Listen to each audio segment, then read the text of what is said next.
Pemirsa, salah satu pelaku penembakan Hansip di Cakung, Jakarta Timur akhirnya ditangkap oleh tim gabungan Subditresmo Polda Metro Jaya dan Polres Metro Jakarta Timur di Pelabuhan Bakauheni, Lampung. Pelaku langsung dibawa ke Polda Metro Jaya untuk penyelidikan lebih lanjut.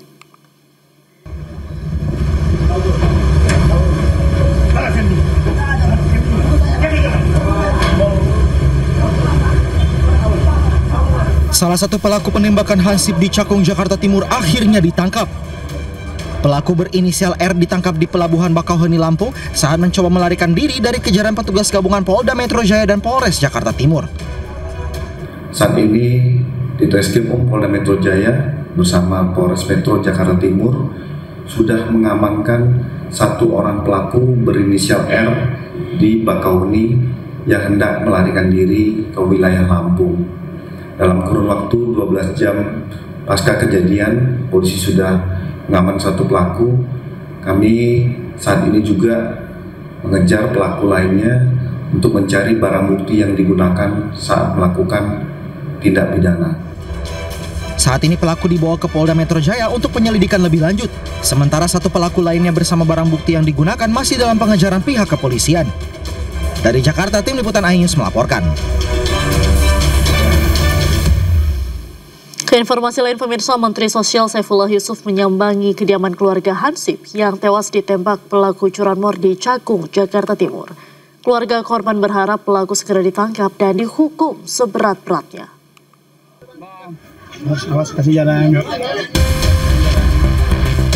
Menteri Sosial Saifullah Yusuf menyambangi kediaman keluarga Atim Suhara, korban tewas penembakan oleh pelaku curanmor di Cakung, Jakarta Timur. Mensos bertemu keluarga dan menyampaikan bela sungkawa serta berbincang dengan kerabat korban yang juga berada di lokasi saat penembakan. Mensos pun menyebut bahwa Atim merupakan contoh pahlawan di kehidupan sehari-hari.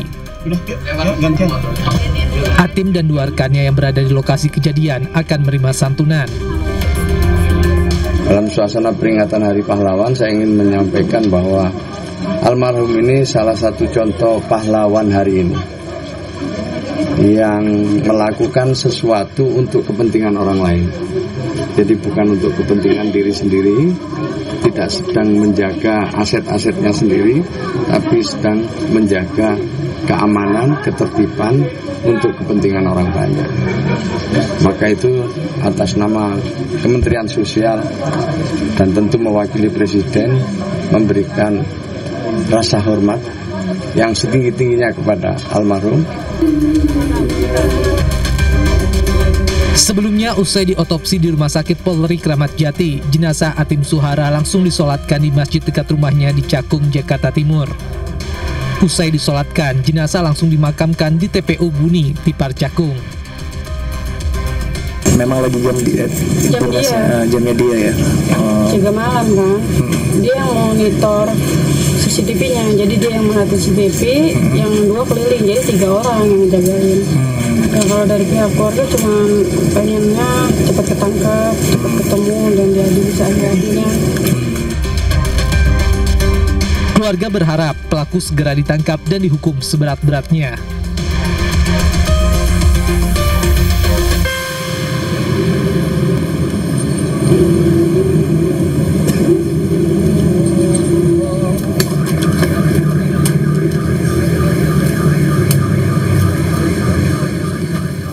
Sebelumnya, pemirsa, seorang Hansip tewas tertembak saat mencoba menggagalkan aksi pencurian sepeda motor di kawasan Cakung, Jakarta Timur.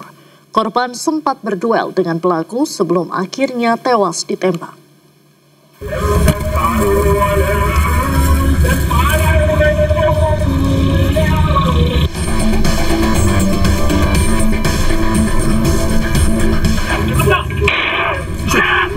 Dari rekaman kamera pengawas, korban bersama rekannya berusaha menggagalkan aksi pencurian sepeda motor yang dilakukan dua pelaku di Cakung, Jakarta Timur. Korban yang berprofesi sebagai Hansip melihat dua orang mencurigakan mencongkel sepeda motor milik salah satu warga. Bersama rekan sesama keamanan perumahan, korban menabrakkan sepeda motornya untuk menggagalkan aksi pelaku tersebut. Korban juga sempat berduel dengan salah satu pelaku, namun pelaku yang terdesak kemudian melepaskan tembakan ke arah korban. Korban tewas seketika dengan luka tembak di perut.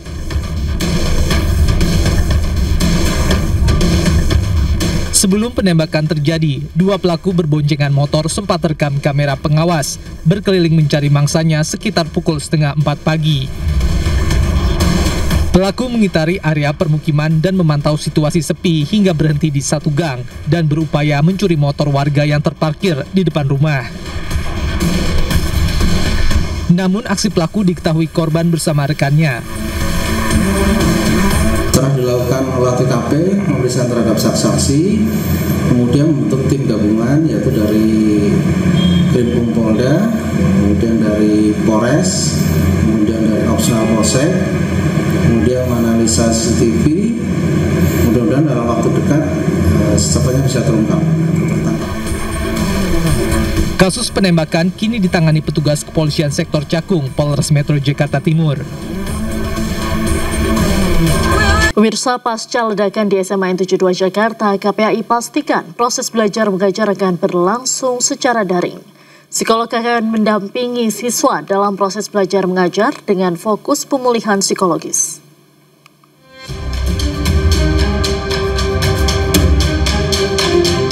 Pasca ledakan yang terjadi di SMA N 72 Jakarta, pemerintah dan pihak terkait terus melakukan koordinasi memastikan kondisi korban terdampak.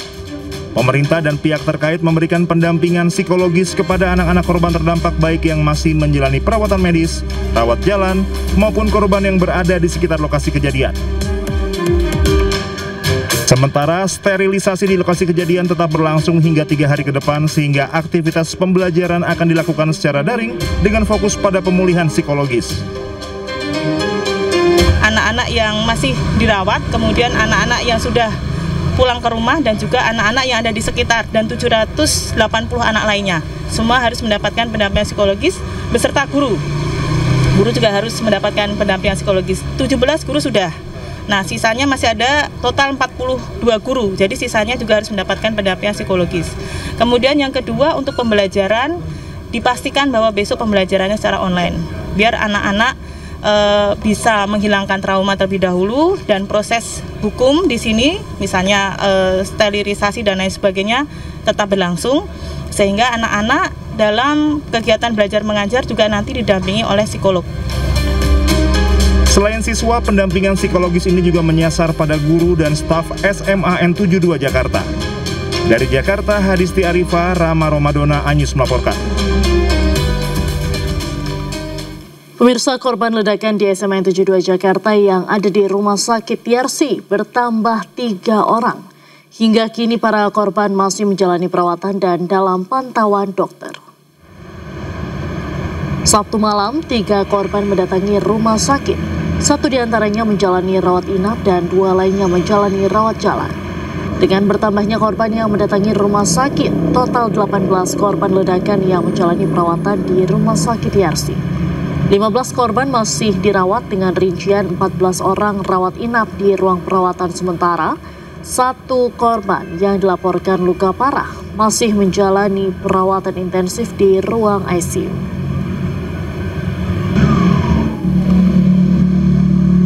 Sementara di Rumah Sakit Islam Jakarta Cempaka Putih, penanganan korban ledakan di SMA 72 Jakarta sebanyak 14 orang masih jalani rawat inap karena membutuhkan pengawasan lebih lanjut dari tenaga medis. Hingga saat ini tim medis masih terus melakukan pemantauan terhadap pasien yang dirawat inap serta menyiapkan penanganan lanjutan bagi yang mengalami gangguan pendengaran.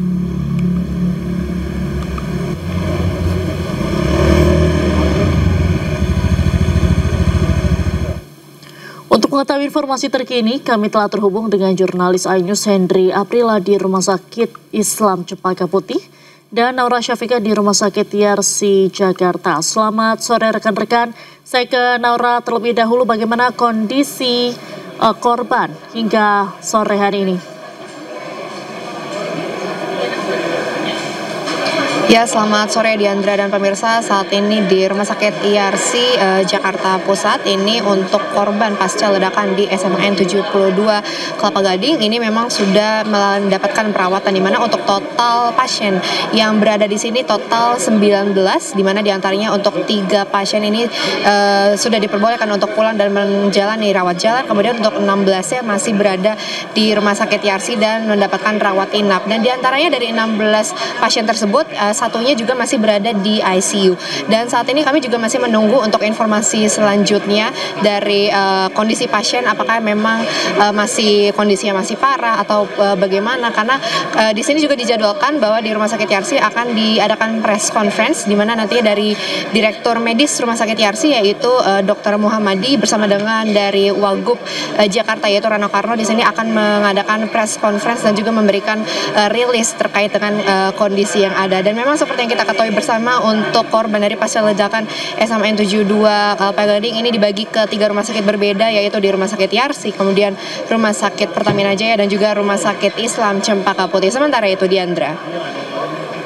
Terima kasih Naura Syafiqah langsung dari Rumah Sakit IRC. Selanjutnya kita ke Rumah Sakit Islam Cempaka Putih. Di sana ada rekan Henry Aprila. Bagaimana kondisi saat ini? Masih ada berapa korban yang dirawat di Rumah Sakit Islam Cempaka Putih? Ya, untuk saat ini di Rumah Sakit Islam Cempaka Putih Jakarta, di mana memang informasi terakhir yang kami terima sekiranya telah tadi siang ada kunjungan dan juga peninjauan langsung dari Menteri Sosial dan juga langsung melihat bagaimana kondisi para korban yang diantaranya adalah siswa dari SMA Negeri 72 Jakarta. Yang tentunya juga informasi yang kami terima sekiranya tadi juga disampaikan oleh pihak dari Rumah Sakit Islam Cempaka Putih bahwa sekiranya ada 1 orang yang masih berada di ruang ICU, kemudian juga ada di HCU 1 orang, dan juga 11 orang sudah berada di ruang pavilion ataupun ruang rawat inap. Dan tentunya juga tidak hanya itu, berkaitan dengan kondisi para korban dari insiden ledakan di SMA Negeri 72 Jakarta, sekiranya kami awak media tidak bisa memiliki akses ataupun tidak diizinkan untuk bisa melihat kondisi para korban ke dalam ruang dari rawat inap. Namun sekiranya juga tadi disampaikan di siang hari oleh Kementerian Sosial bersama juga didampingi oleh pihak dari Rumah Sakit Cempaka Putih, ada 1 korban ataupun 1 orang yang juga hari ini sudah bisa pulang ke rumahnya masing-masing. Dan tentunya tidak hanya itu, untuk beberapa korban lainnya ini masih berada di dalam untuk dilakukan perawatan secara insentif. Dan tentunya juga dari lokasi saat ini kami pantau sekiranya ada beberapa pos layanan, salah satunya adalah posko layanan dari Polda Metro Jaya, dan kemudian juga di sini juga nantinya akan ada didampingi oleh pihak dari KPAI untuk meninjau pemeriksaan dan juga pengobatan dari para korban yang terdampak dari ledakan di SMA Negeri 72 Jakarta. Tentu sejauh kami memantau saat ini memang informasi terakhir yang kami terima sekiranya nanti akan juga dilakukan pemantauan dan juga peninjauan oleh Wakil Gubernur Jakarta yakni Rano Karno untuk melihat bagaimana kondisi para korban. Karena kalau tadi disebutkan juga oleh Menteri Sosial sekiranya dalam proses pengobatan juga proses trauma healing yang nantinya juga dilakukan di sekolah maksud kami, ini juga nanti akan dibiayai secara penuh oleh Menteri Sosial dan juga bekerja sama dengan pemerintahan Gubernur Jakarta. Dan sejauh kami memantau saat ini sejumlah korban yang masih berada di ruang pavilion ini sekiranya ada 11 orang, dan tentunya juga sejauh ini kita lihat bahwa tidak ada perkembangan yang cukup signifikan tepatnya di Rumah Sakit Islam Cempaka Putih Jakarta. Sementara Diandra, kembali ke Anda. Baik, terima kasih Henry Aprila melaporkan langsung dari Rumah Sakit Islam Cempaka Putih, Jakarta. Dan sebelumnya ada Naura Syafiqah dari Rumah Sakit IRC. Selamat sore rekan-rekan, selamat kembali bertugas. Pemirsa, puluhan korban ledakan di SMA N 72 Kelapa Gading dirawat intensif di 3 rumah sakit. Dari 96 korban, 29 orang masih dirawat dan sisanya sudah diperbolehkan pulang. Siswa terduga pelaku peledakan juga masih dirawat di ICU Rumah Sakit Islam Cempaka Putih, Jakarta Pusat.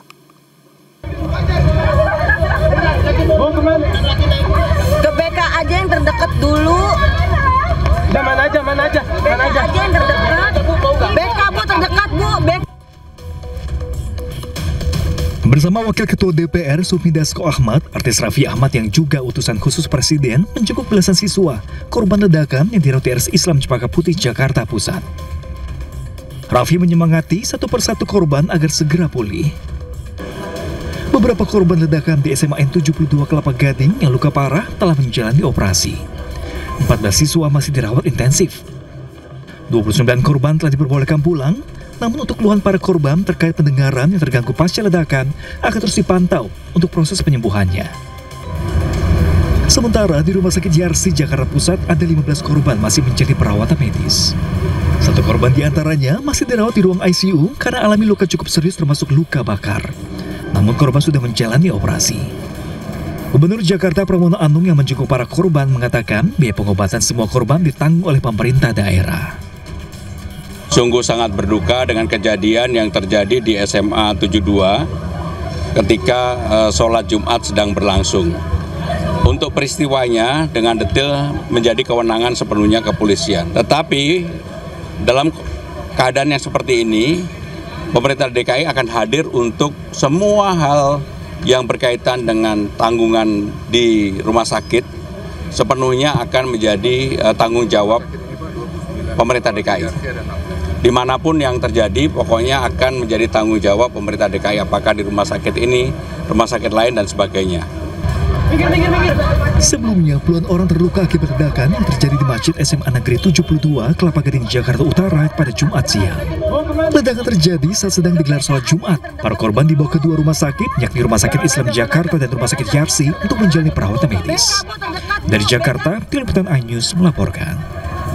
Diduga pengemudi mabuk hingga hilang kendali, sebuah mobil terjun ke sungai di kawasan Tambora, Jakarta Barat, Minggu pagi. Mobil sempat menabrak trotoar sebelum terjun ke dalam sungai.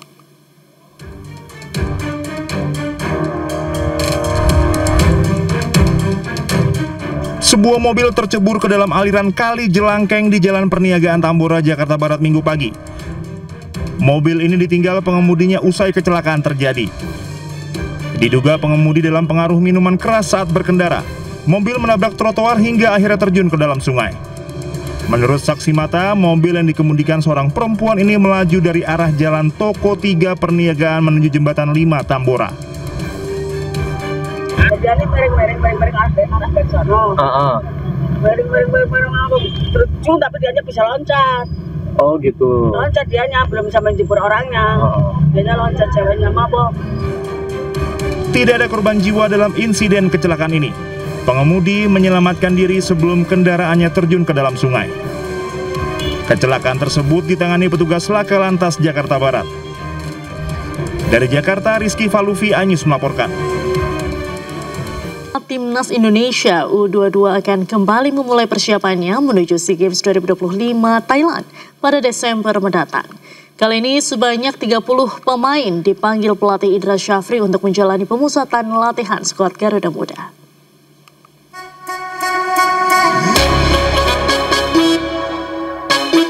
Jelang SEA Games 2025 Thailand, nama-nama anyar menghiasi daftar 30 pemain yang dipanggil pelatih Timnas U22 Indra Syafri. Pemusatan latihan Timnas Indonesia U22 berlangsung pada 6 hingga 27 November 2025 dan dibekali 2 pertandingan uji coba internasional melawan Timnas Mali pada 15 dan 18 November.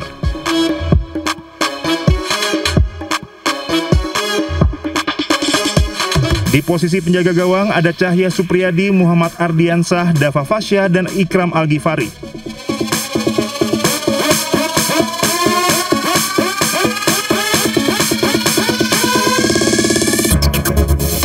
Kemudian di lini pertahanan masih dihuni nama-nama langganan seperti Kadek Arel, Doni Tri Pamungkas, Kakang Rudianto, serta Dion Mark.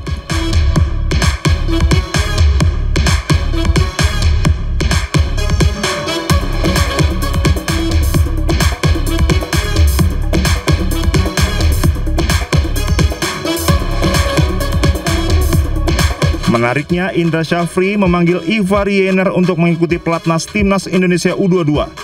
Selain itu, di posisi gelandang juga ada wajah baru yakni Rifki Ray Farandi, pemain muda Persik Kediri.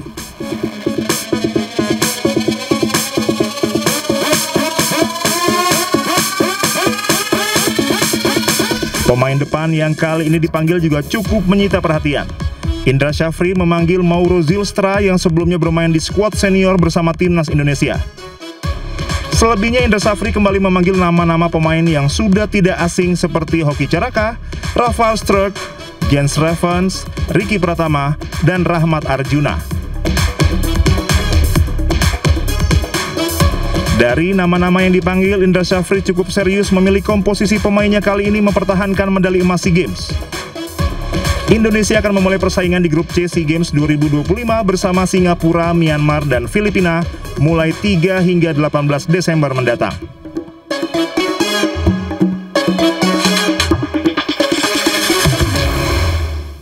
Dan untuk mengetahui informasi selengkapnya, kami telah terhubung dengan manajer Timnas U23 Pak Sumarji. Selamat sore Pak Sumarji, apa kabarnya? Ya, selamat sore.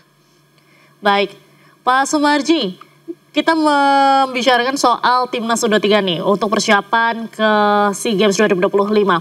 Apakah bisa dipastikan nih Pak, Ivar Jenner dan Mauro Zylstra yang berkiprah di Eropa akan tampil di SEA Games nantinya?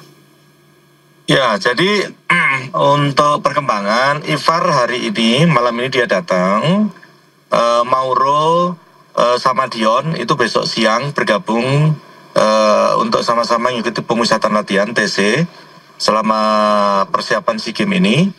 Dan dari 30 pemain yang kita panggil saat sekarang ini yang sudah ada itu 20, Ivar nanti gabung 21. Jadi diperkirakan untuk besok itu dari 30 pemain insya Allah sudah bisa bergabung semua. Untuk pemusatan latihan ya Pak. Sejauh ini untuk persiapan sendiri jelang SEA Games Desember ini seperti apa? Kemudian kapan pelatnas digelar dan persiapannya seperti apa? Kalau pemusatan latihan dimulai dari tanggal 6 kemarin ya. Jadi tanggal 6 dimulai dari tes medis dan seterusnya. Hari ini juga sudah melakukan kegiatan latihan normal seperti biasa. Namun dikarenakan yang hadir baru 20, kemungkinan untuk skuad ini akan betul-betul bisa lengkap. Ya latihan dengan sesuai dengan skema yang ada. Ya harus menunggu secara keseluruhan para pemain bisa bergabung. Kalau berkaitan dengan soal persiapan, saya kira semuanya sudah dipersiapkan dengan baik. Ya PSSI sudah menyiapkan itu dengan baik.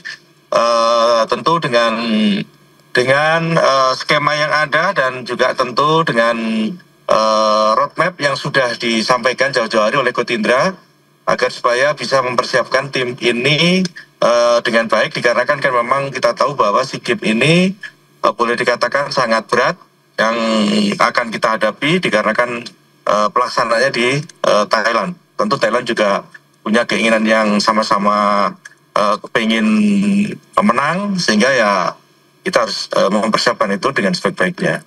Baik, untuk target yang dicanangkan ini apakah menargetkan untuk mempertahankan medali emas seperti di SEA Games 2023 lalu Pak? Ya pastilah, pasti kalau kaitannya dengan target ya pastinya kita harus mempertahankan.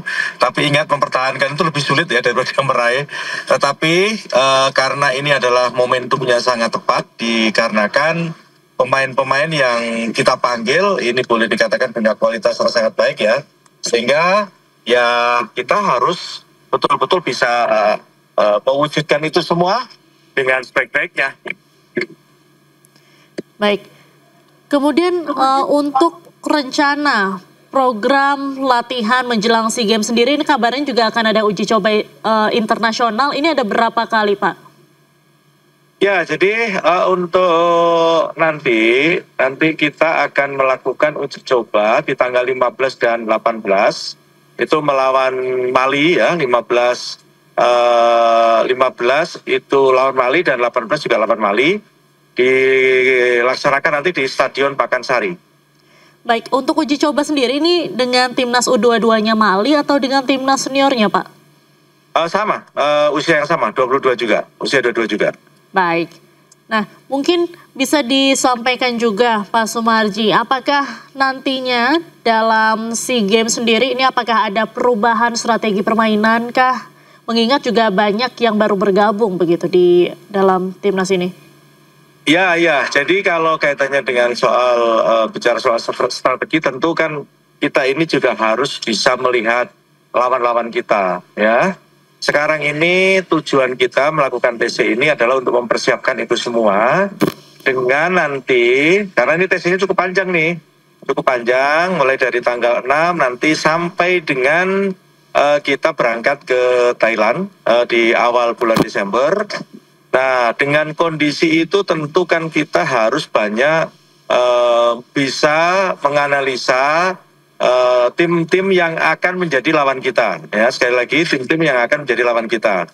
Peran tim analis ini sangat penting sekali dalam merekomendasikan dan memberikan taktik strategi lawan kita, dan itulah yang akan kita pakai untuk mempelajari, dan tentu dengan TC yang cukup panjang inilah yang akan kita pakai untuk bisa menerapkan taktik strategi yang paling tepat ketika kita menghadapi beberapa negara di SEA Games nanti. Baik, ini kan ada beberapa wajah-wajah baru. Menurut Pak Sumarji ini apakah skillnya sudah cukup mumpuni untuk disamakan dengan beberapa pemain yang sudah di timnas senior begitu Pak? Ya, jadi pemain-pemain kita ini sekarang yang kita panggil dari 30 pemain, ini betul-betul pemain pilihan ya. Pemain pilihan dari masing-masing klub ya. Jadi tapi itu pun nanti dari 30 pemain kan pasti akan ada kita kurangi kembali, tapi nanti di akhir ya. Tetapi yang harus diingat bahwa dari 30 pemain yang kita panggil ini memang pemain-pemain yang mempunyai kualitas yang cukup baik. Tapi kembali lagi, kalau nanti ketika TC para pemain ini yang dipanggil mengalami penurunan performa tentu ya nanti kan kita evaluasi lagi. Jadi kembali lagi yang kita panggil memang sudah sesuai dengan yang kita butuhkan. Tetapi kembali lagi nanti di akhir akan ada beberapa pemain yang akan kita coret. Baik. Kemudian apa Pak yang menjadi fokus evaluasi dari hasil sebelumnya dan kiat-kiat mungkin untuk mempertahankan emas di 2025 ini? Satu ya, yang harus kita ingat bahwa saya perlu jelaskan kaitannya dengan soal kiat-kiat. Kita tahu bahwa untuk bisa meraih emas ini kan, mempertahankan emas ini kan memang sesuatu yang memang cukup berat ya, cukup berat. Tetapi yang harus kita ingat bahwa modal utama kita ini punya pemain yang punya kualitas, ya cukup baik dan punya jam terbang di masing-masing klub, baik di Liga 1 maupun di luar itu cukup baik. Dan yang kita panggil memang nanti pemain-pemain itu yang mempunyai kualitas yang benar-benar sangat baik ya, performa terbaik. Tetapi yang harus kita kuatkan saat sekarang ini adalah bagaimana menjaga mental pemain. Sekali lagi menjaga mental pemain.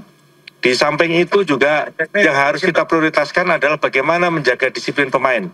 Karena ini yang selalu kita tekankan dan saya selalu bicara dengan Coach Indra kaitannya dengan dua hal penting ini. Bagaimana kita bisa menjaga mental pemain dengan baik, bagaimana kita bisa menjaga disiplin, meningkatkan disiplin para pemain dengan baik. Tentu kalau dua hal ini baik pasti nanti akan meningkatkan fisik dan juga pasti akan memudahkan meracik tim ini dengan taktik dan strategi yang tentunya sudah direncanakan dengan baik oleh Coach Indra dan tim pelatihan. Baik, ekspektasi publik terhadap Timnas U22 di SEA Games ini kan begitu besar. Apakah dari PSSI atau Timnas Indonesia sendiri ini optimis bisa memenuhi ekspektasi atau kepuasan publik dari yang kemarin sempat kecewa di kualifikasi Piala Dunia, Pak? Ya. Balik lagi ini, saya perlu juga sampaikan bahwa kalau kita ini memang dari dulu selalu harus optimis ya. Saya selalu membawa tim itu bersama-sama dengan tim kepelatihan itu selalu optimis. Karena dengan kita optimis itu paling tidak bisa membawa tim ini lebih mudah lagi untuk bisa berpikir yang positif dari semua hal ya, baik dari tim kepelatihan, pemain dan semua official. Karena kalau kita selalu berpikir positif, tentu ini akan bisa membawa, sekali lagi akan bisa membawa kemudahan bagi kami semua untuk meningkatkan semua hal yang berkaitan dengan peningkatan baik performa dan lain-lain. Kembali lagi, kalau ditanya optimis, wajib optimis. Sekali lagi wajib optimis, dan kita harus bisa menatap masa depan kita yang lebih baik lagi.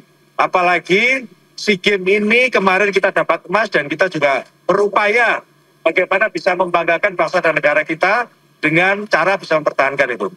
Baik, wajib optimis berarti Pak Sumarji ya. Nah, pesan apa Pak yang ingin disampaikan ke Pak Sumarji kepada publik ataupun juga pendukung Timnas Indonesia saat ini? Ya, baiknya seluruh masyarakat Indonesia, ini persiapan kita di awal ya. Persiapan kita di awal, kiranya dengan dukungan positif dari seluruh masyarakat Indonesia akan memudahkan kita semuanya untuk bisa mencapai harapan, keinginan, cita-cita mempertahankan emas di SEA Games 2026 nanti. Baik, terima kasih Pak Sumarji. Tentunya kita berharap dan terus harus wajib optimis bahwa Indonesia bisa mempertahankan emas di SEA Games 2025 tahun ini. Terima kasih Pak Sumarji, salam sehat selalu, salam sepak bola Bapak. Ya, terima kasih.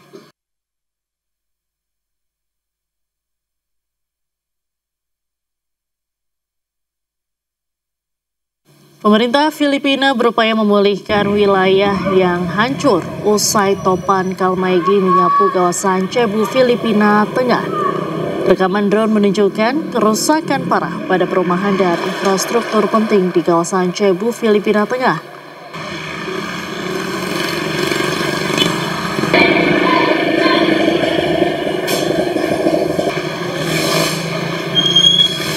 Akibat hantaman topan Kalmaegi, 400.000 orang terpaksa dievakuasi dari rumah mereka.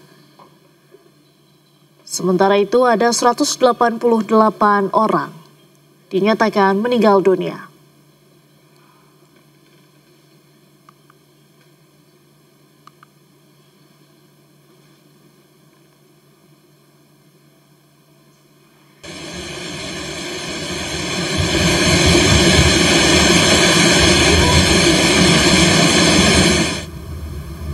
Nak bakal berenang ban, aneh tahu bah. Sebelumnya jalan berubah menjadi sungai deras hingga ribuan rumah terendam bahkan hingga atap. Mobil ikut terseret arus banjir dan bertumpuk pasca diterjang badai Kalmaegi. Topan Kalmaegi yang menghantam Filipina sejak Selasa lalu memicu banjir bandang. Dari video yang beredar nampak sejumlah warga terjebak di atap rumah. Akibat banjir, listrik, air bersih, dan transportasi pun terganggu.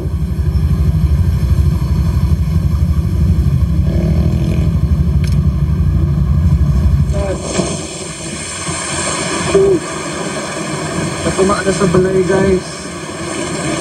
Ever na mo rescue bakayan Binadul Rio 1 please lang.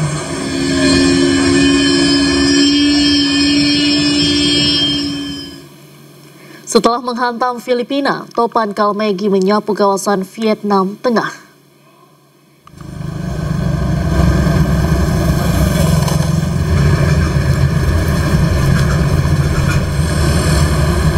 Tim penyelamat kini sedang membersihkan puing-puing, memulihkan listrik dan menaksir kerusakan struktural rumah dan infrastruktur. Warga diimbau untuk tetap waspada terhadap dampak bencana, termasuk banjir dan tanah longsor, terutama di daerah dataran rendah dan pesisir.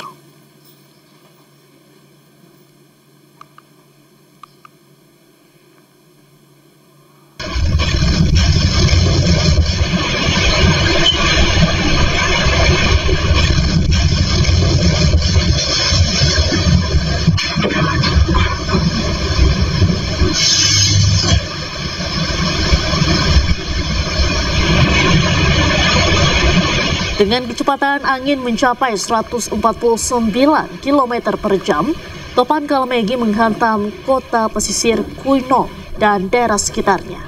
Akibat hantaman badai, sejumlah pohon tumbang, pilar beton dan papan reklame roboh. 5 orang tewas, 3 di Provinsi Daklak dan 2 di Provinsi Gialai. Sementara 3 lainnya masih hilang di Quang Ngai.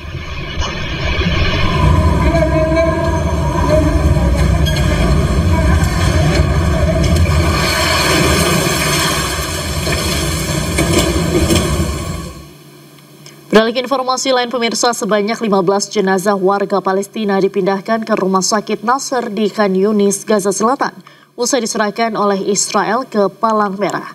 Proses ini menjadi bagian dari kesepakatan gencatan senjata antara Israel dan Hamas.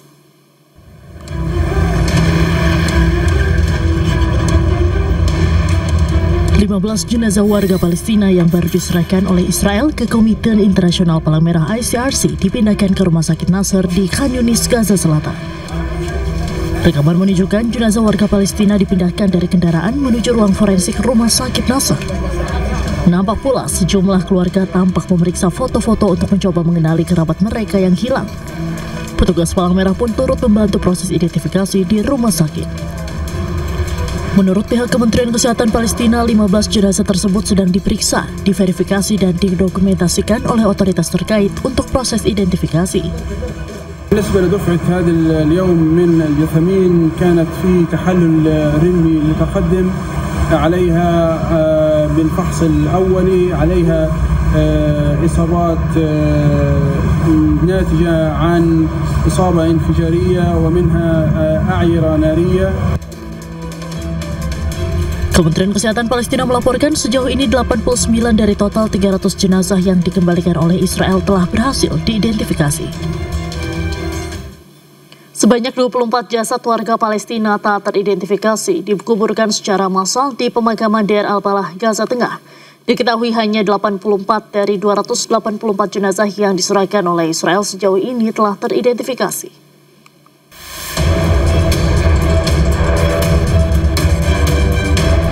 Tim dari Kementerian Kesehatan dan Pertahanan Sipil Palestina di Gaza bekerja sama dengan kru Komite Palang Merah Internasional ICRC menguburkan jenazah 24 warga Palestina tak dikenal di pemakaman Deir al-Balah di Gaza Tengah setelah menerimanya dari Israel. Ke-24 jasad yang tak teridentifikasi tersebut dibawa menggunakan truk dan satu persatu diletakkan di liang lahat. Tim gabungan pun kemudian melakukan sholat jenazah dan doa bersama sebelum prosesi pemakaman dilakukan. Diketahui ini merupakan gelombang keempat jenazah tak teridentifikasi yang dimakamkan di kompleks pemakaman Deir al-Balah, Gaza Tengah. Total jenazah tak teridentifikasi yang dimakamkan di kompleks pemakaman tersebut berjumlah 120 orang. Kementerian Kesehatan Palestina melaporkan bahwa hanya 84 dari 284 jenazah yang diserahkan oleh Israel sejauh ini berhasil diidentifikasi. Tim dari Kementerian Kesehatan dan Pertahanan Sipil Palestina pun rencananya akan segera mendirikan laboratorium DNA untuk mengidentifikasi jenazah agar keluarga orang hilang bisa mendapatkan ketenangan dan kepastian setelah mengetahui keberadaan anggota keluarga mereka yang hilang. Pemimpin Katolik Paus Leo XIV bertemu dengan Presiden Palestina Mahmud Abbas di Vatikan. Pertemuan ini membahas bantuan untuk Gaza dan dukungan untuk solusi dua negara.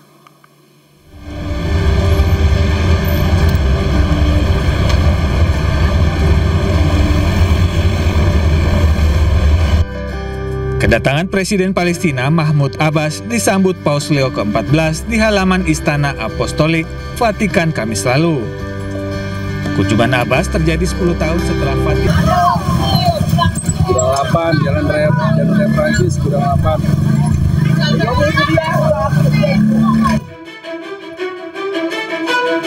Sebuah gudang penyimpanan perabotan rumah tangga di kawasan Kosambi, Kabupaten Tangerang, Banten ludes terbakar Minggu pagi.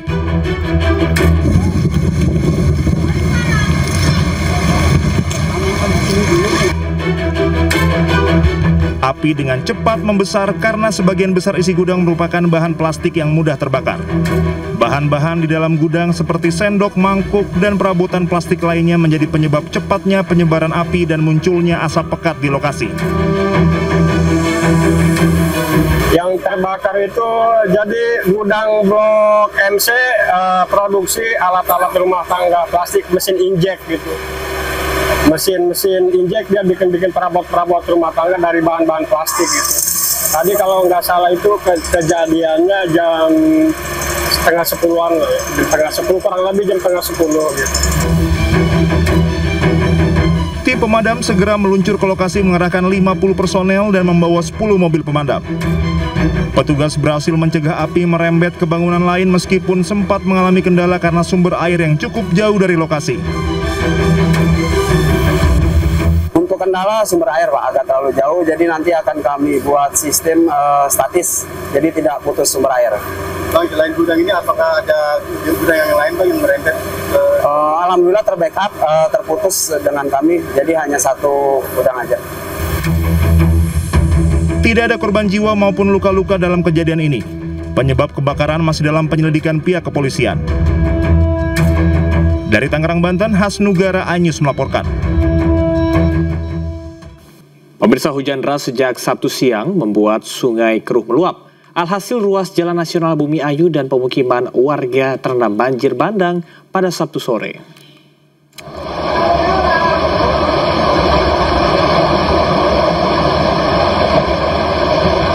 Sebuah mobil terseret derasnya arus banjir di wilayah Brebes, Jawa Tengah. Banjir terjadi akibat hujan deras sejak Sabtu siang yang mengakibatkan sungai keruh meluap.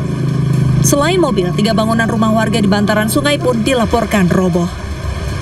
3 rumah roboh di RT 3 RW 5. Terus mobil terseret banjir dari jalan KH Robi atau Jalan Sudo tadi sampai di depan Toko Harapan. Kalau kerugian materi, saya kira tidak terhitung karena banyak barang-barang elektronik dari warga yang ikut terendam. Dan sejak jam 16 tadi sudah agak turun dan hujan agak reda, ini mulai lagi hujan. Nah ini banjir di antara Jalan Majapahit dengan di kota Bumi Ayunya. Berarti berapa tingginya Pak air? Sekitar 60-70 cm. Ya. Untuk kendaraan ditutup Pak, untuk jalan ini? Sementara dialihkan ke arah Jalan Lingkar. Berdasarkan data BPBD setempat, banjir bandang juga menerjang Desa Dawuhan dan Desa Benda di Kecamatan Sirampok. Sedangkan di Kecamatan Bumi Ayu, banjir menerjang 4 desa, yakni Desa Panggarutan, Desa Dukuturi, Kalierang, dan Desa Langkap. Dari Brebes, Jawa Tengah, Unibar iNews melaporkan. Pemirsa, pasca banjir melanda, warga mulai membersihkan material lumpur dari rumah mereka pasca banjir bandang yang melanda wilayah selatan Kabupaten Brebes, Jawa Tengah. Bencana banjir melanda pemukiman warga karena sebagian tanggul jebol.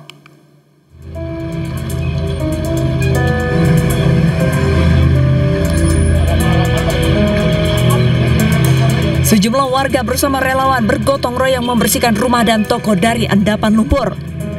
Lumpur tebal dan tumpukan sampah terlihat di sepanjang jalan dan permukiman warga di Desa Kalierang, Kecamatan Bumi Ayu, Brebes, Jawa Tengah. Endapan lumpur terjadi pasca banjir bandang akibat meluapnya Sungai Erang setelah hujan deras selama kurang lebih 3 jam. Jebolnya tanggul pun menjadi penyebab banjir yang melanda permukiman warga. Nah, yang seperti itu berkali-kali dibangun longsor, berkali-kali dibangun kan longsor, kan kayak gitu. Jadi kalau banjir lagi terancam ya Bu? Oh jelas lah. Jelas sekali lah, deg-degan terus tiap hujan besar. Lumpur masuk rumah? Masuk semalam. Seberapa Bu? Kalau kayak 50 sentian ya. Atas bencana ini, pemerintah daerah langsung meninjau dan mencari solusi. Penyebab banjirnya itu Kali Erang. Kali Erang ini tanggulnya kurang tinggi, sehingga kalau air meluap, sehingga luber. Sehingga lari ke sini. Tapi kalau tanggul ini ditinggikan, insya Allah tidak. Secara kebetulan Kali Erang ini kewenangannya dari pihak provinsi, sudah kami laporkan. Insya Allah dalam waktu dekat, nanti sore atau besok dari pihak provinsi hadir sini untuk melihat lokasi dan bagaimana caranya membetulkan. Dampak kerusakan dan kerugian akibat banjir masih dalam pendataan dinas terkait. Namun 1 orang meninggal dunia akibat tersengat listrik dan terseret derasnya arus. Pemerintah mengimbau masyarakat tetap waspada karena hujan masih berpeluang turun dalam beberapa hari ke depan. Dari Brebes, Jawa Tengah, Unibar iNews melaporkan. Pemirsa, salah satu pelaku penembakan Hansip di Cakung, Jakarta Timur akhirnya ditangkap oleh tim gabungan Subdit Resmob Polda Metro Jaya dan Polres Metro Jakarta Timur di Pelabuhan Bakauheni, Lampung. Pelaku langsung dibawa ke Polda Metro Jaya untuk penyelidikan lebih lanjut.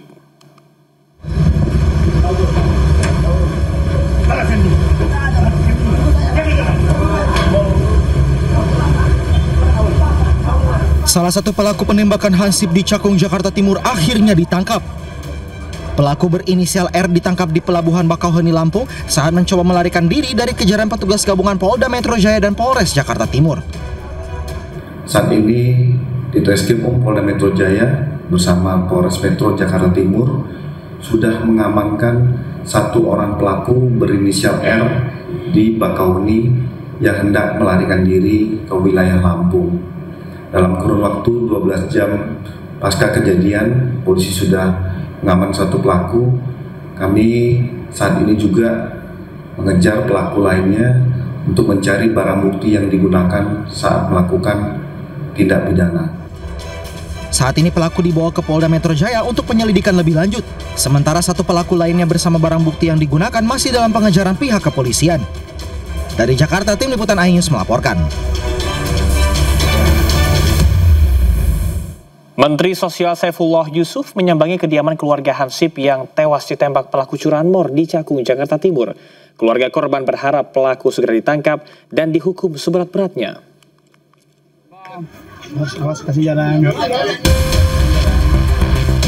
Menteri Sosial Saifullah Yusuf menyambangi kediaman keluarga Atim Suhara, korban tewas penembakan oleh pelaku curanmor di Cakung, Jakarta Timur.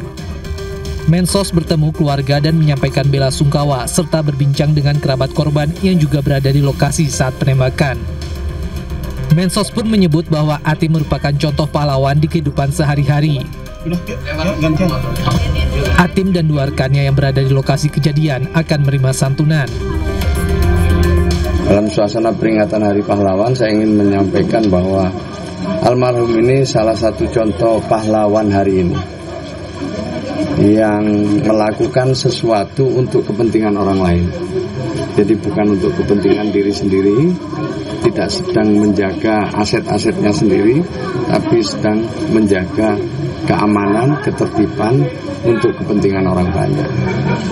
Maka itu atas nama Kementerian Sosial dan tentu mewakili Presiden memberikan rasa hormat yang setinggi-tingginya kepada almarhum. Sebelumnya, usai diotopsi di Rumah Sakit Polri Kramat Jati, jenazah Atim Suhara langsung disolatkan di masjid dekat rumahnya di Cakung, Jakarta Timur. Usai disolatkan, jenazah langsung dimakamkan di TPU Buni, Tipar Cakung. Memang lagi jamnya dia ya? 3 malam kan, dia yang monitor CCTV-nya, jadi dia yang melihat CCTV, yang 2 keliling, jadi 3 orang yang menjagain. Ya, kalau dari pihak keluarga cuma pengennya cepat ketangkap, cepat ketemu, dan diadili seadil-adilnya. Keluarga berharap pelaku segera ditangkap dan dihukum seberat-beratnya.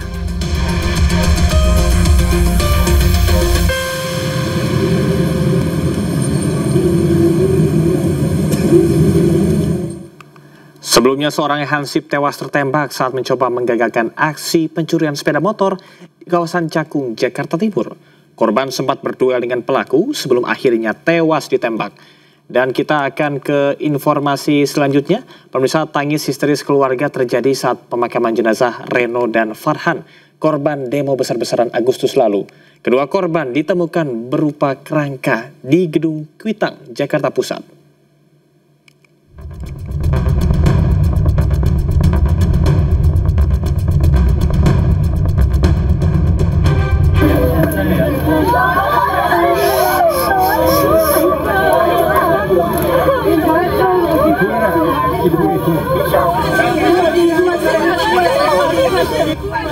Isak tangis keluarga dan kerabat tak terbendung saat jenazah Reno Syaputra Dewo, pria yang jasadnya ditemukan terbakar di Kuitang, Jakarta, tiba di rumah duka di Kampung Malang, Surabaya, Jawa Timur.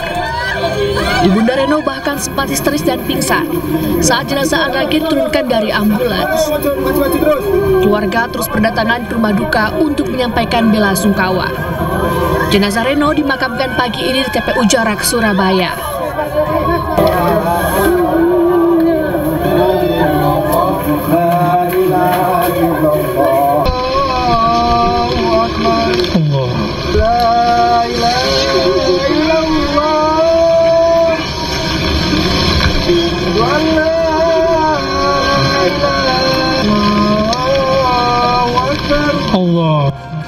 Sementara itu, jenazah Muhammad Farhan telah dimakamkan di TPU Budi Dharma Semper, Jakarta Utara.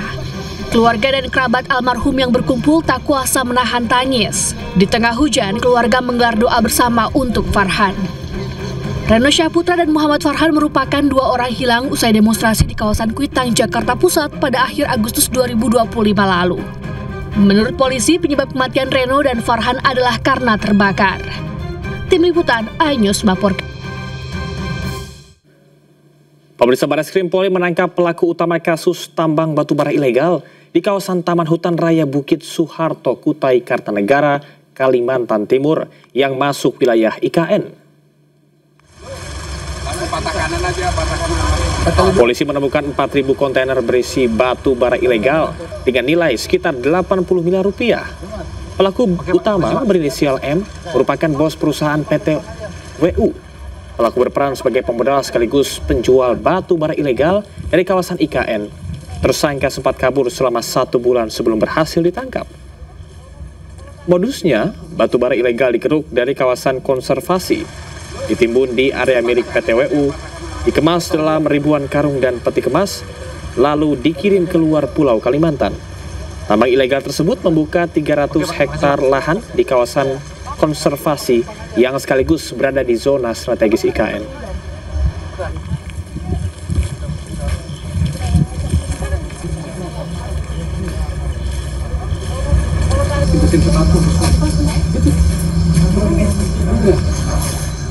Pemirsa, warga Luwu Utara, Sulawesi Selatan terpaksa membayar jasa ojek jutaan rupiah akibat infrastruktur jalan tidak memadai. Ongkos ojek sangat mahal karena para tukang ojek bertaruh nyawa menembus jalur ekstrim di wilayah tersebut.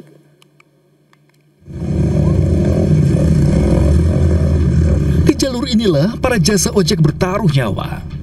Mereka menembus lumpur, tanjakan curam demi sampai ke Kecamatan Seko. Tidak hanya mengantar penumpang, mereka juga jadi penghubung kehidupan bagi warga yang bermukim di dataran tinggi, seperti mengirimkan bahan makanan, bahan bangunan, bahan bakar minyak hingga kebutuhan lainnya. Dengan jarak tempuh 120 km dan beban 400 kg, tarif ojek bisa menembus 2 juta rupiah dalam sekali perjalanan pulang pergi. Selain medan yang ekstrim, besarnya tarif tak jarang digunakan para jasa ojek untuk perawatan motor yang rusak saat di tengah perjalanan. Oleh karena itu, para jasa ojek ini pun biasa berjalan bersama-sama untuk saling bantu. Sudah banyak di media-media sosial itu tidak seberapa kalau kita melihat di media sosial, tapi kalau kita lihat secara langsung, sangat Jalan Seko ini sangat memprihatinkan sekali, Pak. Kalau musim hujan, Pak, bagaimana? Kalau musim hujan itu ya bisa kita menempuh perjalanan dari Sabang sampai di Seko itu sekitar kurang lebih 2 malam, 2 hari. Ini kondisi begini sudah berapa lama, Pak? Sudah puluhan tahun. Puluhan tahun. Kan Indonesia kan sudah merdeka itu sudah puluhan tahun, dan kemudian sebelum ada Indonesia, Seko ini sudah ada. Seko ini terlibat di dalam Indonesia, tapi nyatanya begitu-begitu saja. Jalannya masih sangat memprihatinkan sekali. Di balik deru mesin dan lumpur, para jasa ojek ini telah berperan menjadi nadi kehidupan ribuan jiwa yang ada di 12 desa di pedalaman Luwu Utara. Mereka berharap pemerintah tak tinggal diam melihat kondisi infrastruktur, pendidikan dan kesehatan yang saat ini mereka alami. Dari Kabupaten Luwu Utara, Sulawesi Selatan, Nasruddin Drubak, iNews melaporkan. Pemirsa, pasca ledakan di SMAN 72 Jakarta, KPAI memastikan proses belajar mengajar akan berlangsung secara daring. Psikolog akan mendampingi siswa dalam proses belajar mengajar dengan fokus pemulihan psikologis.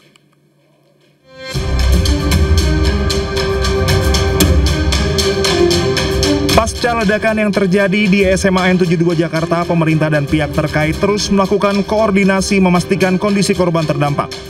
Pemerintah dan pihak terkait memberikan pendampingan psikologis kepada anak-anak korban terdampak, baik yang masih menjalani perawatan medis, rawat jalan, maupun korban yang berada di sekitar lokasi kejadian. Sementara sterilisasi di lokasi kejadian tetap berlangsung hingga 3 hari ke depan, sehingga aktivitas pembelajaran akan dilakukan secara daring dengan fokus pada pemulihan psikologis. Anak-anak yang masih dirawat, kemudian anak-anak yang sudah pulang ke rumah dan juga anak-anak yang ada di sekitar dan 780 anak lainnya. Semua harus mendapatkan pendampingan psikologis beserta guru. Guru juga harus mendapatkan pendampingan psikologis. 17 guru sudah. Nah, sisanya masih ada total 42 guru. Jadi sisanya juga harus mendapatkan pendampingan psikologis. Kemudian yang kedua, untuk pembelajaran dipastikan bahwa besok pembelajarannya secara online. Biar anak-anak bisa menghilangkan trauma terlebih dahulu, dan proses hukum di sini misalnya sterilisasi dan lain sebagainya tetap berlangsung, sehingga anak-anak dalam kegiatan belajar mengajar juga nanti didampingi oleh psikolog. Selain siswa, pendampingan psikologis ini juga menyasar pada guru dan staf SMA N72 Jakarta. Dari Jakarta, Hadisti Arifa, Rama Romadona, Anyus melaporkan. Menteri Sosial Saifullah Yusuf menjenguk para korban ledakan di SMA N72 Jakarta yang masih dirawat di Rumah Sakit Islam Cempaka Putih. Kementerian Sosial menjamin seluruh biaya perawatan ditanggung oleh pemerintah. Setelah selesai menjalani perawatan di rumah sakit, anak-anak juga akan mendapatkan dukungan rehabilitasi psikososial dan program pemulihan dari Kemensos secara bertahap. Menteri Sosial menyampaikan bahwa proses trauma healing akan dilakukan secara bertahap, baik di rumah sakit, di sekolah, maupun di lingkungan rumah. Mensos juga menegaskan pentingnya pencegahan kekerasan di lingkungan sekolah. Pemerintah akan bekerja sama dengan KPAI untuk memperkuat program edukasi dan mitigasi agar kejadian serupa tidak terulang. Programnya udah habis. Yang berikutnya juga yang perlu kami sampaikan, tentu pemerintah ya akan memberikan dukungan pembiayaan sepenuhnya. Nanti mungkin berkolaborasi dengan Gubernur Jakarta, Pak Pramono Anung, kita akan berbagi tugas, dan setelah itu juga Kementerian Sosial memberikan dukungan-dukungan yang diperlukan setelah nanti dari rumah sakit ini, mulai dari rehabilitasinya, masa-masa pemulihannya, sampai nanti mungkin jika diperlukan dengan program-program pemberdayaan. Jadi saya ingin menyampaikan bahwa kolaborasi sangat baik sekali. KPAI juga memberikan pendampingan setiap hari di sini untuk mengawal proses-proses penanganan medis, dan tentu nanti akan sampai kepada tahap-tahap selanjutnya. Dan pemirsa, untuk membahas selengkapnya kami sudah terhubung dengan psikolog forensik Reza Indragiri. Selamat sore Mas Reza. Selamat sore, Assalamualaikum. Ya, waalaikumsalam Mas Reza, terima kasih telah bergabung bersama dengan Ayu Sore. Ini kita lihat peristiwa yang cukup mengguncang publik. Apa sebetulnya yang menjadi dasar atau yang bisa Anda jelaskan mengapa seorang anak ini bisa tega melakukan tindakan sekejam ini terhadap teman-temannya? Tidak ada teori tunggal sesungguhnya yang bisa menjelaskan mengapa peristiwa semacam ini terjadi. Tapi hari-hari belakangan ini termasuk disampaikan langsung oleh Kapolri bahwa boleh jadi bullying merupakan titik awal bagi kita untuk memahami mengapa sampai terjadi peristiwa yang sangat menyedihkan sekaligus mengerikan ini. Nah, kalau kita bersepakat bahwa bullying lah yang merupakan titik awalnya, maka apa boleh buat saya harus katakan dari pengalaman saya menangani sekian banyak kasus bullying, boleh jadi ini merupakan ilustrasi tambahan tentang betapa gagapnya kita, sekaligus betapa terlambatnya kita menangani situasi bullying. Akibatnya adalah korban bullying atau korban perundungan yang telah menderita sekian lama tidak menemukan telinga yang siap untuk mendengarkan masalahnya, tidak menemukan tangan yang bisa membantu mencari solusi atas persoalannya, kemudian memutuskan untuk menyelesaikan masalahnya dengan cara-cara kekerasan. Sehingga memang getir, orang yang selama sekian lama berposisi sebagai korban, tiba-tiba saja sekejap mata bergeser statusnya menjadi apa yang kita sebut sebagai anak yang berkonflik dengan hukum. Oke, baik. Artinya menurut Anda apakah ini merupakan kegagalan kita untuk memutus siklus perundungan di Indonesia, terutama di dunia pendidikan? Boleh percaya, boleh tidak. Mereka yang kita sebut sebagai korban perundungan hampir bisa dipastikan tidak hanya menjadi korban sebanyak satu kali. Mereka mungkin mengalami viktimisasi berulang kali. Pertama kali adalah mereka ketika menjadi korban perundungan, katakanlah entah dari teman-teman atau siapapun itu yang berhadapan langsung dengan mereka. Itu viktimisasi pertama. Nah, ketika kemudian korban mencoba mencari pertolongan, berkeluh kesah ke keluarga, atau berbagi isi hati ke guru, sayangnya pihak-pihak yang semestinya memberikan pertolongan justru abai. atau cenderung untuk menganggap sepele masalah, sehingga mendorong korban untuk memaafkan, melupakan, mencoba memahami, terus bersabar, dan ungkapan-ungkapan lainnya yang sadar tidak sadar justru menjadi peristiwa viktimisasi kedua terhadap korban. Tidak berhenti sampai di situ. Ketika anggaplah korban berusaha mencari pertolongan ke otoritas penegakan hukum, misalnya polisi, tidak tertutup kemungkinan pula otoritas penegakan hukum menganggap masalah ini terlalu remeh untuk ditindaklanjuti. Laporan pun barangkali tidak mereka terima dengan anggapan nanti akan selesai dengan sendirinya. Ini merupakan viktimisasi ketiga. Jadi bisa kita bayangkan bahwa korban mengalami viktimisasi berulang kali sampai-sampai seperti saya katakan tadi, korban akhirnya memilih untuk menyelesaikan masalahnya dengan cara yang agresif, dengan cara yang destruktif, sampai kemudian kita terperangah melihat korban, akhirnya saat ini kita sebut sebagai anak yang berkonflik dengan hukum. Baik, anak yang berkonflik dengan hukum, seperti yang Anda sampaikan tadi, artinya anak masih di bawah umur, sebetulnya pendekatan seperti apa yang harus dilakukan untuk proses hukum pelaku? Dalam proses penegakan hukum terhadap korban bullying yang kemudian menjadi katakanlah pelaku atau anak yang berkonflik dengan hukum, di setiap forum termasuk di hadapan hakim selalu saya katakan akan sangat tepat seandainya kita semua memakai paradigma bioekologis, bahwa anak yang berkedudukan sebagai ABH atau anak yang berkonflik dengan hukum ini tidak dipandang sebagai satu-satunya individu yang harus bertanggung jawab atas perbuatannya. Tapi kita harus lihat lingkungan macam apa yang menaungi dia. Mulai dari lingkungan mikro, lingkungan meso, lingkungan krono, lingkungan ekso, dan lingkungan makro. Itu yang selalu saya katakan. Dari hakim misalnya, bahwa saya diperiksa 2-3 jam itu mengindikasikan bahwa hakim mau menyimak, hakim memperhatikan, tapi memang sulit untuk kemudian menerjemahkannya ke dalam putusan hukum. Sehingga apa boleh buat? Penyikapan terhadap anak yang berkonflik dengan hukum tidak ada bedanya dengan penyikapan terhadap pelaku dewasa. Dialah satu-satunya orang yang harus bertanggung jawab, dan kita semua, tanda petik, abai terhadap masa lalunya, bahwa sesungguhnya orang ini menjadi pelaku karena sekian lama menjadi korban dan kita abaikan. Jadi hitungan di atas kertas kita tahu bagaimana menangani yang semestinya, tapi mengimplementasikannya sulit luar biasa. Baik, Mas Reza, ini cukup menarik dalam usia remaja yang masih labil. Sebetulnya seperti apa ciri-ciri atau tanda-tanda psikologis yang bisa menjadi alarm bagi orang tua ataupun guru dan juga teman-teman sebelum anak tersebut bertindak ekstrim? Yang paling utama adalah dicek ada tidaknya perubahan perilaku yang berlangsung sekonyong-konyong. Perubahan perilaku yang berlangsung secara tiba-tiba. Misalnya, dulu gemar bermain, tiba-tiba kehilangan minat sosialnya. Dulu punya selera makan yang bagus, suka jajan dan seterusnya, tapi sekarang memilih untuk berlama-lama menahan lapar. Dulu tidurnya nyenyak, sekarang tidak bisa tidur. Dulu asik sekali dengan kegiatan-kegiatan sosial, sekarang tidak punya minat sosial. Perubahan-perubahan perilaku yang berlangsung sekonyong-konyong macam itu bisa dijadikan sebagai salah satu penanda bahwa boleh jadi anak sedang mengalami masalah, termasuk masalah terkait dengan perundungan. Kalau di sekian banyak sekolah di negara Eropa misalnya, sampai kemudian ke masing-masing murid bisa ditentukan kategorinya. Apakah low risk, ataukah at risk, ataukah medium risk, atau bahkan yang paling tinggi adalah high risk. Dengan pemetaan semacam itu akan bisa dipahami bagaimana cara kita memandang sekaligus cara menyikapi anak-anak yang berada dalam kondisi tertentu pasca atau dalam situasi ketika mereka mengalami perundungan.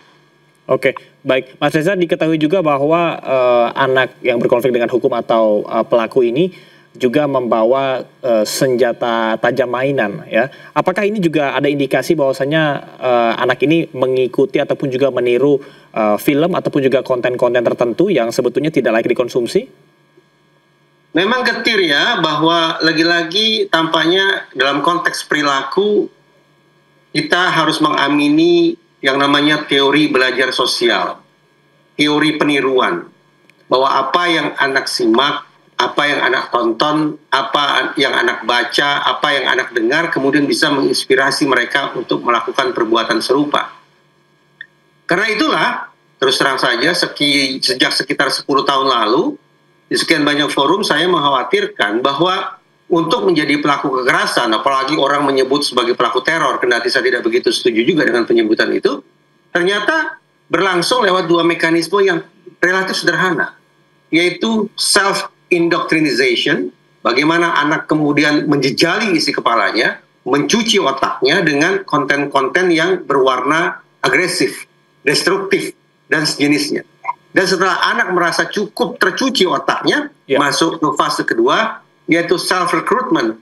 Bagaimana kemudian mereka menampilkan perilaku seperti mereka-mereka yang sudah diteladani sebelumnya di media sosial misalnya.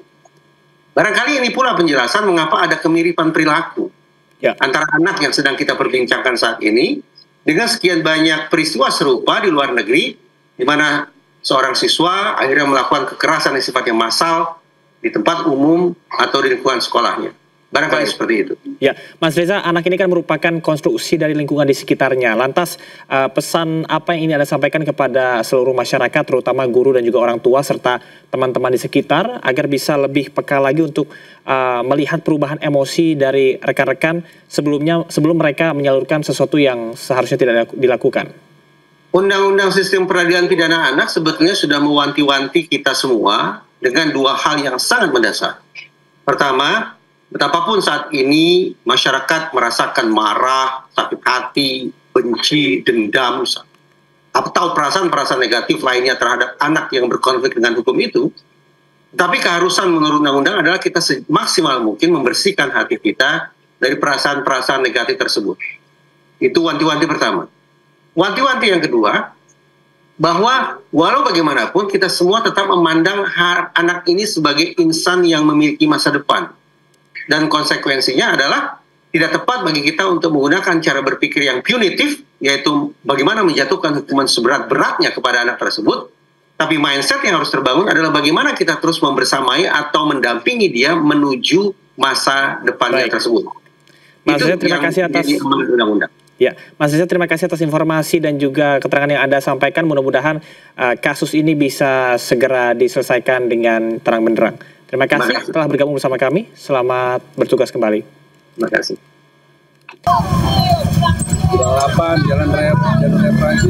Sebuah gudang penyimpanan perabotan rumah tangga di Kabupaten Tangerang, Banten ludes terbakar Minggu pagi. Api dengan cepat membesar karena sebagian besar isi gudang merupakan bahan plastik yang mudah terbakar. Diduga pengemudi mabuk hingga hilang kendali, sebuah mobil terjun ke sungai di kawasan Tambora, Jakarta Barat Minggu pagi. Mobil sempat menabrak trotoar sebelum terjun ke dalam sungai.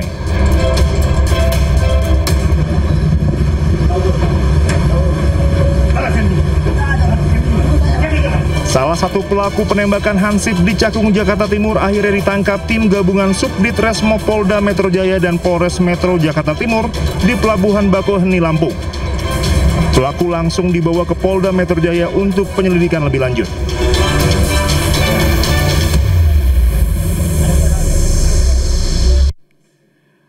Diduga mabuk, seorang pengemudi minibus menabrak sejumlah tenda dan panggung acara peringatan Maulid Nabi Muhammad SAW di Kembangan Selatan, Jakarta Barat. Akibatnya mobil ringsek di sebagian depan serta tenda dan panggung roboh.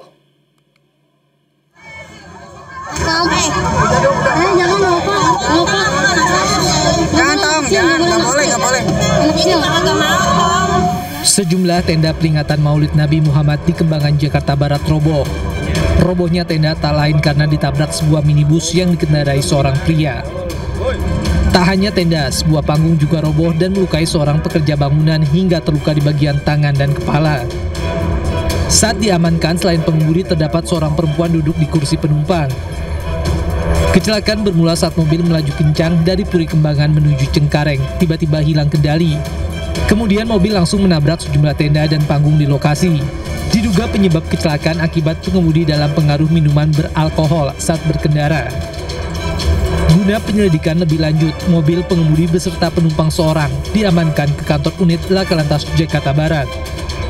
Dari Jakarta, Rizky Falufi, iNews melaporkan. Ketua Dewan Pembina sekaligus Ketua Partai Gerindra, Prabowo Subianto menegaskan kepada seluruh kader Partai Gerindra agar senantiasa selalu berbuat yang terbaik untuk bangsa dan negara sebelum ajal menjemput mereka. Ketua Dewan Pembina, Ketua Umum Partai Gerakan Pemerintahan Indonesia Raya, Bapak Haji Prabowo Subianto. Indonesia, Indonesia. Hal tersebut disampaikan oleh Prabowo dalam acara taklimat Ketua Dewan Partai Gerindra bertajuk Kompak Bergerak Berdampak yang dihelat di Padepokan Garuda Yaksa, Hambalang, Bogor, Jawa Barat pada Sabtu siang. Dalam taklimatnya, Prabowo mengimbau kepada semua kader Partai Gerindra yang kini telah menjabat di level eksekutif hingga gubernur dan bupati agar tidak takut berbuat yang terbaik untuk bangsa dan negara. Menurutnya, lebih baik berbuat yang terbaik untuk bangsa dan negara Indonesia sejahtera hingga dikenang karena keberhasilan atas program-program kebijakan pemerintah yang berdampak ke rakyat. Kita nggak usah takut. Kita nggak usah takut. Lebih baik kita berbuat yang terbaik. Gajah meninggalkan gading. Harimau meninggalkan belang. Manusia mati meninggalkan nama. Lebih baik kita dikenang,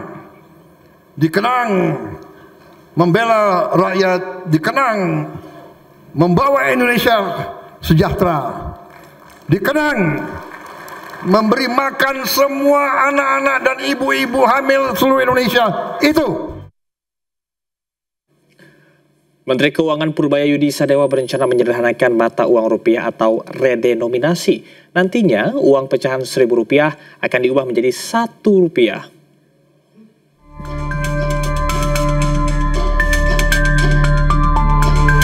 Menteri Keuangan Purbaya Sadewa berencana menyederhanakan mata uang rupiah atau yang dikenal dengan kebijakan mengubah Rp1.000 menjadi Rp1. Rencana ini tertuang dalam Peraturan Menteri Keuangan tentang Rencana Strategis Kementerian Keuangan tahun 2025 hingga 2029. Kini pemerintah tengah menyiapkan rancangan undang-undang tentang perubahan harga rupiah atau redenominasi. Aturan itu ditargetkan rampung pada tahun 2027 mendatang.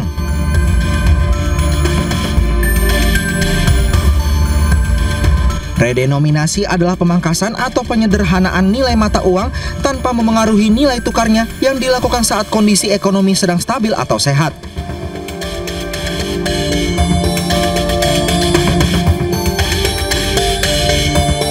Contohnya, uang pecahan Rp1.000 diubah menjadi Rp1.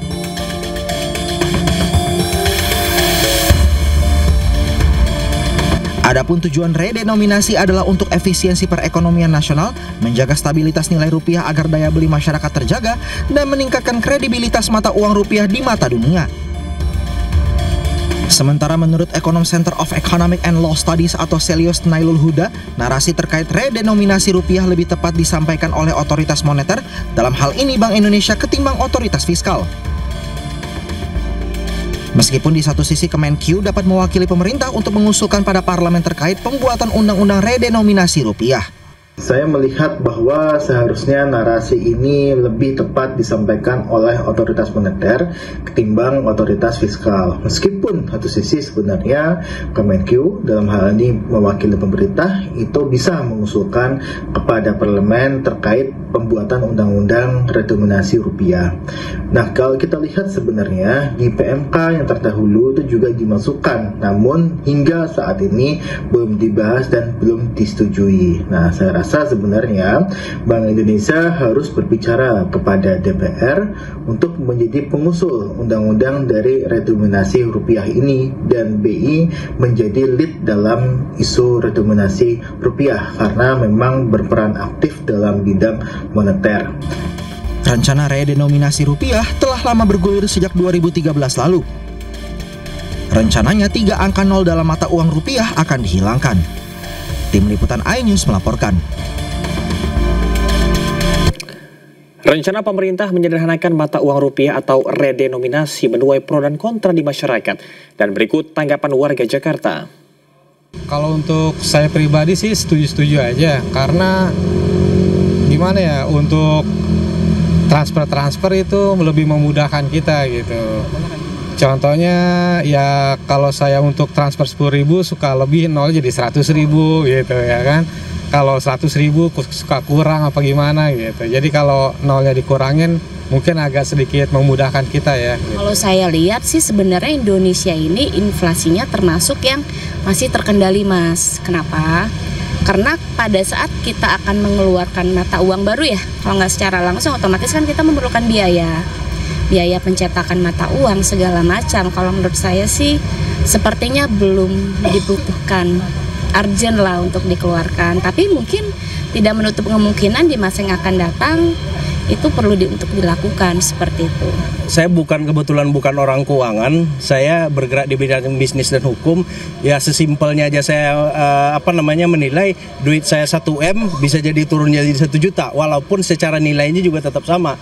Cuman saya berpikir dari sisi apa kemudian Menteri Keuangan mengambil kebijakan ini. Memperingati ulang tahun ke-36 dengan tema Empower Beyond Borders, MNC Group melalui MNC Peduli dan juga MNC Tourism kembali menunjukkan komitmennya dalam meningkatkan kualitas gizi ibu hamil dan anak-anak Indonesia. Kegiatan kali ini digelar di Kampung Bodogol, Desa Benda, Kabupaten Sukabumi dengan mengadakan edukasi dan cara memasak makanan sehat dan bergizi bagi masyarakat. Bertempat di Posyandu Gagak Kerimang, Kampung Bodogol, Desa Benda, Kecamatan Cicurug, Kabupaten Sukabumi, MNC Peduli bersama MNC Tourism menggelar edukasi dan masak sehat bagi warga sekitar kawasan ekonomi khusus MNC Lido City. Dengan menghadirkan chef terbaik dari Lido Lake Resort, warga diajarkan cara mengolah bahan makanan yang ekonomis menjadi hidangan bergizi, seperti tumis kacang panjang, fuyung hai, dan lele bakar. Para peserta yang merupakan kaum ibu serta ibu hamil diajak langsung untuk ikut memasak dan berdiskusi agar memperoleh pengetahuan tentang pola makan bergizi seimbang yang menjadi pengalaman dan pengetahuan berharga bagi mereka. Ini sangat bagus sekali ya, sangat bermanfaat sekali. Ini mudah-mudahan bisa diterapkan di kehidupan sehari-hari, apalagi ini bahan makanannya yang sederhana. Kita healthy food ya, healthy ya. Dan andanya kita ada tumis kacang panjang sama fuyung hai dan lele bakar dengan beberapa saus tentunya. Dan itu kita modifikasi biar si ibu lebih senang lagi untuk mempraktekin di rumah. MNC Peduli pun berharap dengan edukasi memasak makanan bergizi dan murah yang menghadirkan chef dari Lido Lake Resort dapat mempraktekkan di rumah dengan bahan olahan yang mudah didapatkan. Kalau dilihat tadi, kacang panjang, bawang putih, bawang merah, ini kan saya yakin bisa diambil dari kebun sendiri. Ya, cuman bagaimana supaya cara memasaknya itu benar-benar sehat, kemudian bagaimana bisa rasa nikmat. Melalui kegiatan ini, MNC Group menegaskan komitmennya untuk terus mendukung kesehatan dan pendidikan berkelanjutan demi terciptanya generasi cerdas anak bangsa. Dari Sukabumi, Jawa Barat, Stephen Patinama, Damar Wicaksono, iNews melaporkan.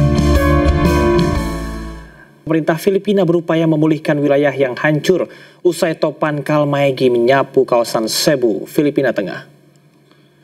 Rekaman drone menunjukkan kerusakan parah pada perumahan dan infrastruktur penting di kawasan Cebu, Filipina Tengah. Akibat hantaman topan Kalmaegi, 400.000 orang terpaksa dievakuasi dari rumah mereka.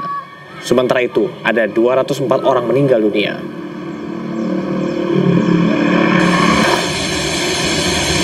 Sebelumnya, pemirsa, jalan berubah menjadi sungai deras hingga ribuan rumah terendam, bahkan hingga atap.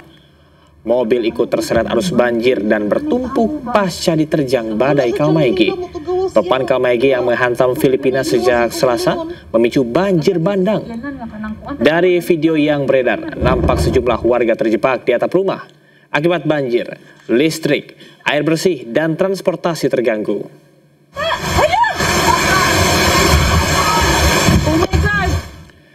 Setelah menghantam Filipina, topan Kalmaegi menyapu kawasan Vietnam Tengah. Tim penyelamat kini sedang membersihkan puing-puing, memulihkan listrik, dan menaksir kerusakan struktural rumah dan infrastruktur.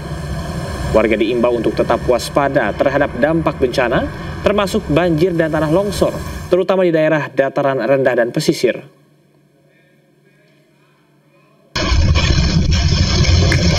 Dengan kecepatan angin mencapai 149 km per jam, topan Kalmaegi menghantam kota pesisir Puinon dan daerah sekitarnya. Akibat hantaman badai, sejumlah pohon tumbang, pilar beton dan papan reklame roboh. 5 orang tewas, 3 di Provinsi Daklak dan 2 di Provinsi Gialai. Sementara 3 lainnya masih hilang di Kuangai.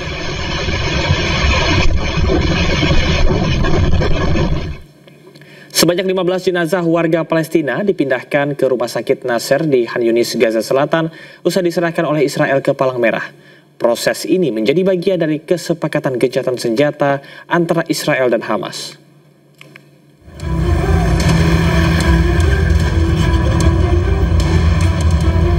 Jenazah warga Palestina yang baru diserahkan oleh Israel ke Komite Internasional Palang Merah ICRC dipindahkan ke Rumah Sakit Nasser di Khan Yunis, Gaza Selatan. Rekaman menunjukkan jenazah warga Palestina dipindahkan dari kendaraan menuju ruang forensik Rumah Sakit Nasser. Nampak pula sejumlah keluarga tampak memeriksa foto-foto untuk mencoba mengenali kerabat mereka yang hilang. Petugas Palang Merah pun turut membantu proses identifikasi di rumah sakit. Menurut pihak Kementerian Kesehatan Palestina, 15 jenazah tersebut sedang diperiksa, diverifikasi dan didokumentasikan oleh otoritas terkait untuk proses identifikasi. بالنسبة لدفعة هذا اليوم من الجثمين كانت في تحلل رمي متقدم عليها بالفحص الأولي عليها إصابات ناتجة عن إصابة انفجارية ومنها أعيرة نارية. Kementerian Kesehatan Palestina melaporkan sejauh ini 89 dari total 300 jenazah yang dikembalikan oleh Israel telah berhasil diidentifikasi. Pemimpin Gereja Katolik Paus Leo XIV bertemu dengan Presiden Palestina Mahmud Abbas di Vatikan.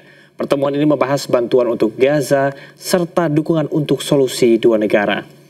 Dan pemirsa, usai sudah kebersamaan kita dalam iNews sore hari ini. Temukan informasi-informasi terbaru lainnya di www.inews.id. Cuplikan tayangan berita iNews dapat Anda saksikan di kanal YouTube @official iNews. Dan jangan lupa saksikan iNewsroom sesaat lagi bersama dengan rekan saya Diandra Bukni. Pemirsa, informasi terbaru, update, jangan lupa dengan berita-berita aktual juga hangat, serta sejukkan dulu dengan air mineral yang murni dan alami. Saya Camar Henda pamit undur diri, selamat beraktivitas, sampai jumpa.